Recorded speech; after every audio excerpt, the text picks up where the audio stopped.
agaasimaha guud ee wasaaradda beeraha Soomaaliland Cabdullaahi Faarax oo ay weheliyaan taliyayaasha ciidamada booliiska iyo asluubta ayaa maanta waxay kormeer hawleed ku tageen mashruuca Togwa Jaale halkaas oo wasaaradda beeraha Soomaaliland ay ka hirgelinayso isla markaasina ay ka beerayso dalagyo kala duwan oo loogu talagalay in ay quutaan ciidanka Soomaaliland waxaana ugu horreyn halkaas ka hadlay agaasimaha guud ee wasaaradda beeraha Soomaaliland Cabdullaahi Faarax waxaana uu sheegay in ay ka wasaaraddan ka go'an tahay sidii ay u soo saar lahaayeen raashin ku filan ciidanka Togwa Jaale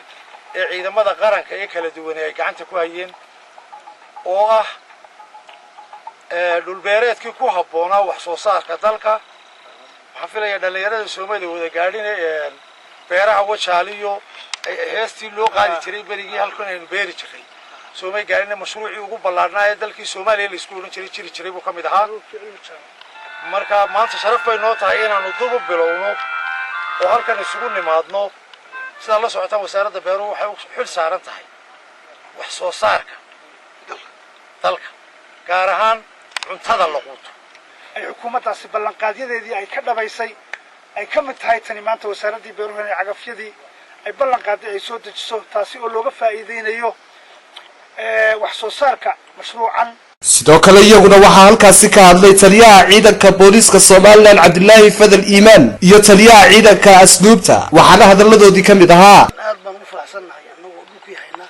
inay wasaaraddan keentaan agabkii lagu shaqeyn lahaa wax meesha ka maqan bay ahaayeen haddaan saaro wax beertana waxay ahayd wax ma taqaanaa kharash badan naga baxo inkastoo Cabdullaahi waana dhaabilis hore dowladda hore ahaayeen agafyo lahaayeen laakiin annagu waan ku faraxsanahay si gaar ah u faraxsanahay waxaan ciidan hadda bilow oo ma taqaanaa kor soo kacaya الحمد لله وعود ذلكنا خسارين منه وان موجود دونا وانا بلن قاضينا إن مثلا لوكا بنار مثلا أود وين مثلا إن اللي عقفته اللي قليو وشغلنا وإن ما عندهم يسوون ما إنه يضو وضع كذلك روح حساب طبعا والله طبعا كرو يعني كل هذا الله ومحمد حسن الشيخ محمد شبا سمسا تيفي جيبي لي